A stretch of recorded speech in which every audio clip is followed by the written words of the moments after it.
au Zimbabwe. Le voyage se poursuit en France pour la théologie.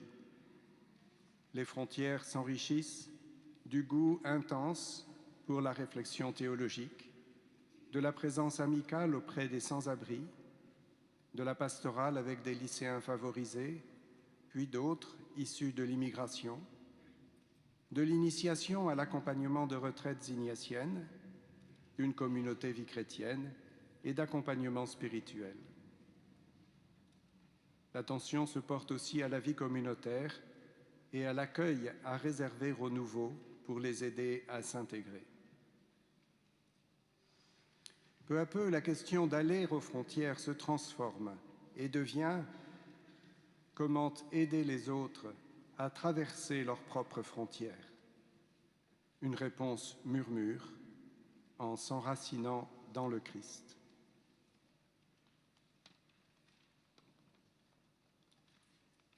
Minoué est né à Séoul, Corée du Sud, en 1974.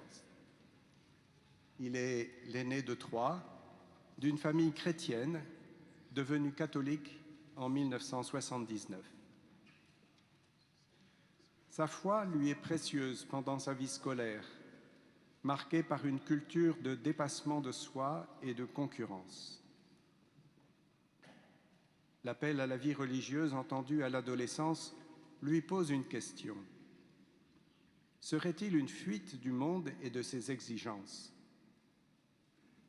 Constatant qu'il témoigne volontiers de cet appel au service militaire, comme dans la vie professionnelle, la question perd de son mordant. Mais où trouver des jésuites, dont il a entendu parler au lycée dans ses cours d'histoire? La recherche aboutit, sans trop de difficultés, et il entre à 28 ans au noviciat. Il travaille 2 ans dans un internat au service de 300 étudiants. Minoué aime voyager. Est-ce pour cela qu'il est envoyé en France? La ténacité connue à l'école lui est utile pour l'apprentissage du français, qui est une épreuve de patience redoutable. Heureusement, le langage de la musique est universel.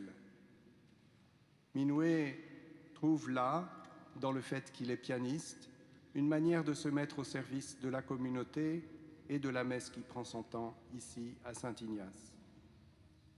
Et pour l'apostolat, servir les petits déjeuners aux plus pauvres le met au diapason de ce qu'il peut éprouver lui-même. À l'été 2012, il fait avec un compagnon le pèlerinage de Loyola à Menrez, à la suite de Saint-Ignace. Ce pèlerinage est à l'image des 4 années passées en France. Trouver l'esprit du fondateur en marchant, se mettre au service du Christ et de l'Église, au-delà des frontières.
Paweł Budzki a 34 ans.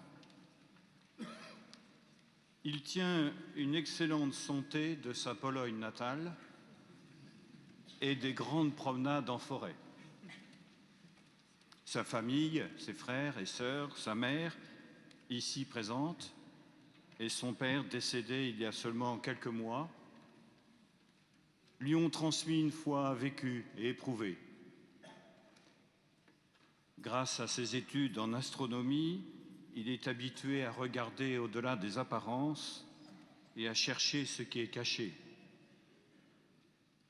Le scoutisme a appris à Pavel la valeur de l'engagement et du service. Il a compris aussi, grâce à la musique, que la guitare vibre près du cœur. Outre les études de théologie qu'il finit cette année, Pavel aime accompagner les jeunes vers ce qui fait l'essentiel de leur vie. Mais Pavel sait par-dessus tout que ce n'est pas sur ses propres qualités qu'il doit s'appuyer, mais sur cet amour de Dieu qui le pousse librement aujourd'hui sur ce chemin du diaconat et du sacerdoce dans la compagnie. C'est vraiment sa joie et nul ne pourra la lui ravir.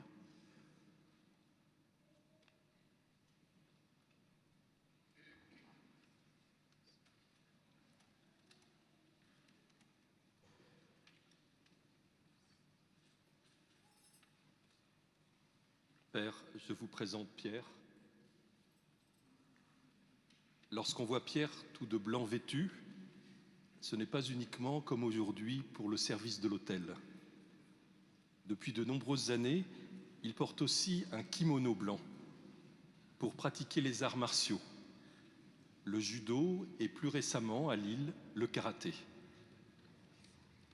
On peut y lire une affinité avec les cultures d'Extrême-Orient vers lesquelles la Compagnie de Jésus s'est tournée très tôt dans son histoire, mais surtout la pratique de ces disciplines exigeantes, codifiées, permet à Pierre de canaliser puis de déployer vigoureusement et harmonieusement la formidable énergie qui est la sienne. Lorsqu'il est karatéka, attentivement, mais comme en tout ce qu'il fait dans l'apostolat, dans le travail intellectuel, dans la vie communautaire, il mesure ce dont il dispose, il apprend à en tirer le meilleur parti. On ne verra pas toujours Pierre en kimono blanc, en eau blanche, en col romain blanc.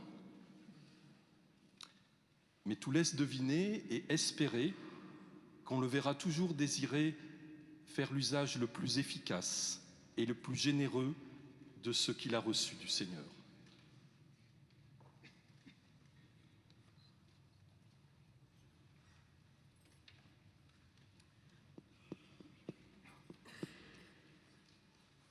Monseigneur, je vous présente Jade Chebli. Arrivée en septembre 2013 dans notre communauté de Versailles, Jade a en fait déjà vécu plus de 5 ans en France. Au fond, c'est un Libanais francophile, amoureux de la langue et des lettres françaises. Jade a un goût prononcé pour la littérature et aussi pour le théâtre, qu'il aime lire ou même interpréter comme acteur, comme il l'a fait à plusieurs reprises. Sa culture tout en finesse et son tempérament affable en font un jésuite à la conversation ouverte et heureuse. C'est là un bel atout apostolique qu'il met au service de l'éducation des jeunes, comme au collège de Jamour, où il fut envoyé pour sa régence, ou actuellement comme aumônier à Ginette. Nous lisons dans le psaume 39 ce verset : « Dans le livre est écrit pour moi ce que tu veux que je fasse. Mon Dieu, voilà ce que j'aime. Ta loi me tient aux entrailles. » Cela correspond bien à Jade, car en lui, l'amour du Christ et des humanités vont de pair. Et il a reçu un vrai charisme pour faire un pont entre la foi et la culture contemporaine. Déjà ordonné sous-diacre dans le rite maronite, il recevra l'ordination presbytérale dans le même rite cet été à Beyrouth. Il a cependant souhaité être ordonné diacre dans le rite latin, entouré de ses compagnons jésuites et des amis qu'il a connus à Paris. Jade est un jésuite bien enraciné dans sa terre libanaise qu'il affectionne tant, terre de souffrance et d'espérance. Cependant, c'est aux dimensions du monde que le porte son amour du Christ et de l'Église. Pour lui, Servir, c'est s'ouvrir et s'exposer au bien le plus universel.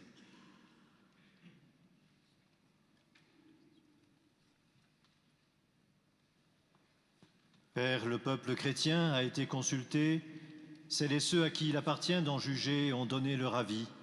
Aussi, j'atteste que nos frères ont été jugés dignes d'être ordonnés. Merci mes pères pour ces présentations. Avec vous, je rends grâce à Dieu pour le chemin parcouru par tous ces jeunes hommes, pour ce qu'il leur a donné d'être aujourd'hui et ce vers quoi il les conduit. I want to thank to their families and all those who helped them on their way up today. Maintenant, Alvaro, Andrei, Cyril, Francisco, Ignatius, Isaac, Jad, Minoué, Powell, Pierre, Souraj, Vibine. Lors de votre premier engagement dans la compagnie de Jésus, vous avez fait le vœu de la chasteté. Aujourd'hui, êtes-vous prêt à vous engager au célibat? Aujourd'hui, vous êtes prêt à vous engager au célibat. Voulez-vous, pour signifier le don de vous-même au Christ Seigneur, garder toujours cet engagement à cause du royaume des cieux, en vous mettant au service de Dieu et de votre prochain? Avec l'aide du Seigneur Jésus-Christ, notre Dieu et notre Sauveur, nous vous choisissons pour l'ordre des diacres. Ensemble, frères et sœurs, louons le Seigneur.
Prions le Seigneur. Que ta grâce nous obtienne, Seigneur, d'imiter avec joie la charité du Christ, qui a donné sa vie par amour pour le monde, lui qui règne avec toi et le Saint-Esprit, maintenant et pour les siècles des siècles.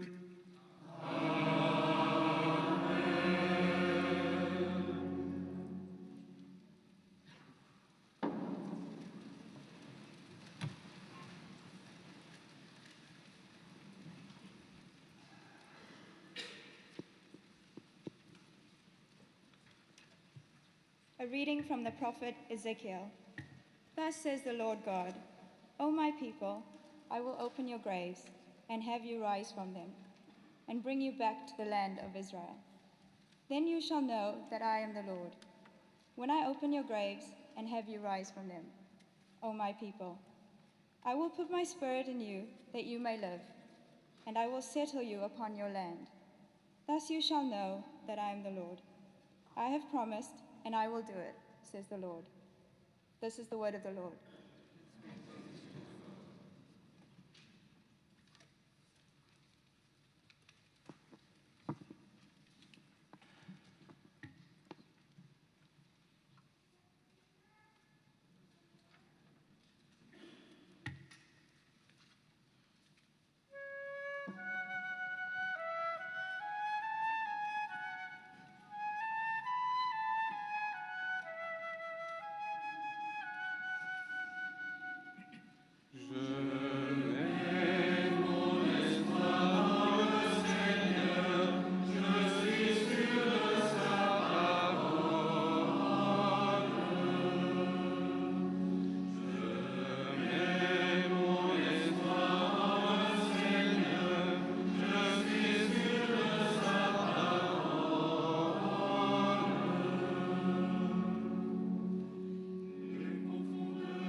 se fasse attentive au cri de ma prière.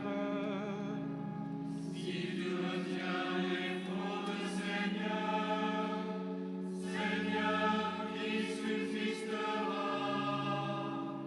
Mais près de toi se trouve le pardon, pour que l'homme te craigne. J'espère, Seigneur, de toute mon âme. Je l'espère et j'entends sa parole. Mon âme attend le Seigneur, plus qu'un veilleur ne guette l'aurore. Oui, près du Seigneur est l'amour, près de lui abonde le rachat. C'est lui qui rachètera Israël de toutes ses fautes. Je mets mon espoir dans le Seigneur, je suis sûr de sa parole.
Peine tombée dans le champ des pécheurs, moisson de paix, de justice et d'amour.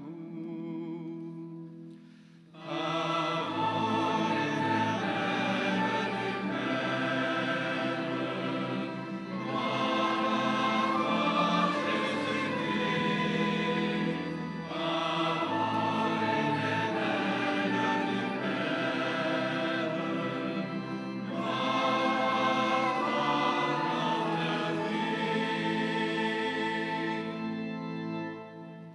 Le Seigneur soit avec vous. Et avec votre esprit. Évangile de Jésus-Christ selon saint Jean.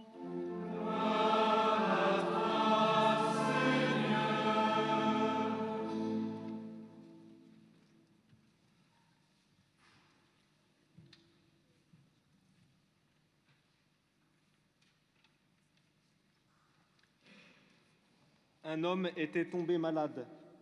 C'était Lazare de Béthanie, le village de Marie et de sa sœur Marthe. Marie est celle qui versa du parfum sur le Seigneur et lui essuya les pieds avec ses cheveux. Lazare, le malade, était son frère. Donc les deux sœurs envoyèrent dire à Jésus, « Seigneur, celui que tu aimes est malade. » En apprenant cela, Jésus dit, « Cette maladie ne conduit pas à la mort, elle est pour la gloire de Dieu, afin que par elle, le Fils de Dieu soit glorifié. » Jésus aimait Marthe et sa sœur ainsi que Lazare. Quand il apprit que celui-ci était malade, il demeura pourtant 2 jours à l'endroit où il se trouvait. Alors seulement il dit aux disciples, « Revenons en Judée. » Les disciples lui dirent, « Rabbi, tout récemment, les Juifs cherchaient à te lapider et tu retournes là-bas ?» Jésus répondit, « Ne fait-il pas jour pendant 12 heures ? Celui qui marche pendant le jour ne trébuche pas parce qu'il voit la lumière de ce monde. Mais celui qui marche pendant la nuit trébuche parce que la lumière n'est pas en lui. Après ces paroles, il ajouta : « Lazare, notre ami, s'est endormi, mais je m'en vais le tirer de ce sommeil. » Les disciples lui dirent alors : « Seigneur, s'il s'est endormi, il sera sauvé. » Car ils pensaient que Jésus voulait parler du sommeil, tandis qu'il parlait de la mort. Alors il leur dit clairement : « Lazare est mort, et je me réjouis de n'avoir pas été là à cause de vous pour que vous croyiez. Mais allons auprès de lui. » Thomas, dont le nom signifie jumeau, dit aux autres disciples : « Allons-y nous aussi pour mourir avec lui. » Quand Jésus arriva, il trouva Lazare au tombeau depuis 4 jours déjà. Comme Béthanie était tout près de Jérusalem, à une demi-heure de marche environ, beaucoup de Juifs étaient venus manifester leur sympathie à Marthe et à Marie dans leur deuil. Lorsque Marthe apprit l'arrivée de Jésus, elle partit à sa rencontre, tandis que Marie restait à la maison. Marthe dit à Jésus : « Seigneur, si tu avais été là, mon frère ne serait pas mort. Mais je sais que maintenant encore, Dieu t'accordera tout ce que tu lui demanderas. » Jésus lui dit : « Ton frère ressuscitera. » Marthe reprit : « Je sais qu'il ressuscitera au dernier jour, à la résurrection. » Jésus lui dit : « Moi, je suis la résurrection et la vie. Celui qui croit en moi, même s'il meurt, vivra. Et tout homme qui vit et qui croit en moi ne mourra jamais. Crois-tu cela ? » Elle répondit : « Oui, Seigneur, tu es le Messie, je le crois. Tu es le Fils de Dieu, celui qui vient dans le monde. » Ayant dit cela, elle s'en alla appeler sa sœur Marie et lui dit tout bas : « Le Maître est là, il t'appelle. » Marie, dès qu'elle l'entendit, se leva aussitôt et partit rejoindre Jésus. Il n'était pas encore entré dans le village. Il se trouvait toujours à l'endroit où Marthe l'avait rencontré. Les Juifs qui étaient à la maison avec Marie et lui manifestaient leur sympathie, quand ils la virent se lever et sortir si vite, la suivirent, pensant qu'elle allait au tombeau pour y pleurer. Elle arriva à l'endroit où se trouvait Jésus. Dès qu'elle le vit, elle se jeta à ses pieds et lui dit : « Seigneur, si tu avais été là, mon frère ne serait pas mort. » Quand il vit qu'elle pleurait et que les Juifs venus avec elle pleuraient aussi, Jésus fut bouleversé d'une émotion profonde. Il demanda : « Où l'avez-vous déposé ? » Ils lui répondirent : « Viens voir, Seigneur. » Alors Jésus pleura. Les Juifs se dirent : « Voyez comme il l'aimait. » Mais certains d'entre eux disaient : « Lui qui a ouvert les yeux de l'aveugle, ne pouvait-il pas empêcher Lazare de mourir ?» Jésus, repris par l'émotion, arriva au tombeau. C'était une grotte fermée par une pierre.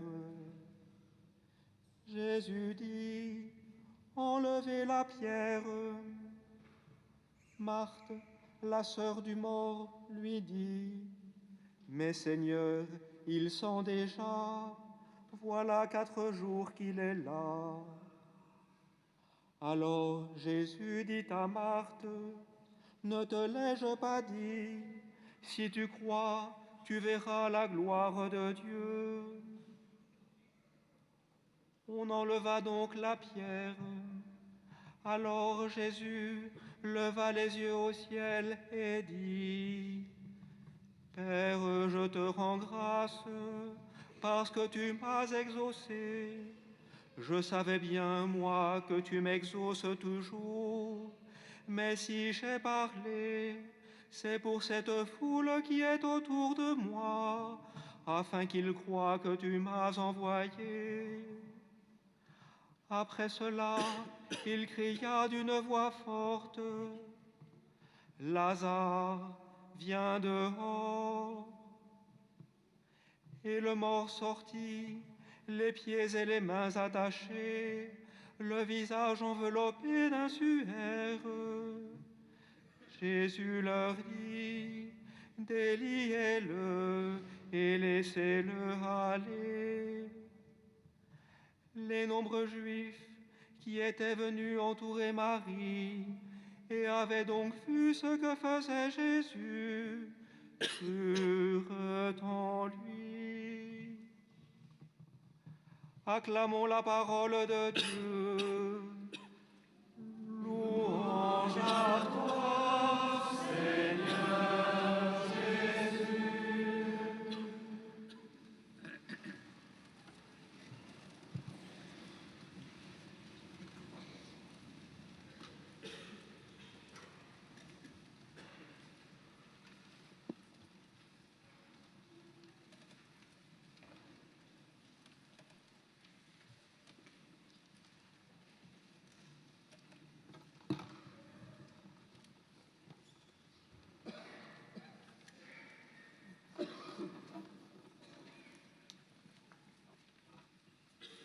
Douze jeunes hommes se tiennent devant nous, frères et sœurs, qui demandent à être ordonnés diacres. Leur nombre providentiel nous incite à regarder dans l'Évangile qui vient d'être proclamé pour nous en ce 5e dimanche du Carême, quelle place y ont tenu les apôtres, les 12 choisis par Jésus pour être avec lui et les envoyer prêcher. Eh bien, il faut le reconnaître, dans ce grand moment, ce grand mystère de la résurrection de Lazare, les apôtres ne jouent aucun rôle. Tout au plus, au début de son récit, saint Jean nous les montre-t-il lorsque Jésus, 2 jours après avoir appris la maladie de son ami, décide enfin d'aller vers celui-ci. Saint Jean donc nous les montre, ne comprenant rien, une fois de plus, à ce que leur maître dit et à ce qu'il s'apprête à faire. Nous entendons la déclaration d'héroïsme de Thomas, celui dont le nom signifie jumeau. Allons-y nous aussi pour mourir avec lui. Mais nous connaissons la fin de l'histoire et ce que l'ardeur de leur lien avec Jésus deviendra dans la passion. Ils mourront sans doute, et même avec Jésus et pour lui, mais nous ne les voyons pas aller jusque-là dans les évangiles, ni même dans tout le Nouveau Testament. Ce fait, frères et sœurs, l'absence de part active des 12 dans cet acte décisif du Seigneur, recueillons-le déjà comme une indication salutaire pour nous tous qui avons part au ministère apostolique et pour vous, chers frères, qui consentez aujourd'hui à y être intégrés. Pourtant, tout le comportement de Jésus devant la maladie puis la mort de Lazare vise ses disciples. Le Seigneur le dit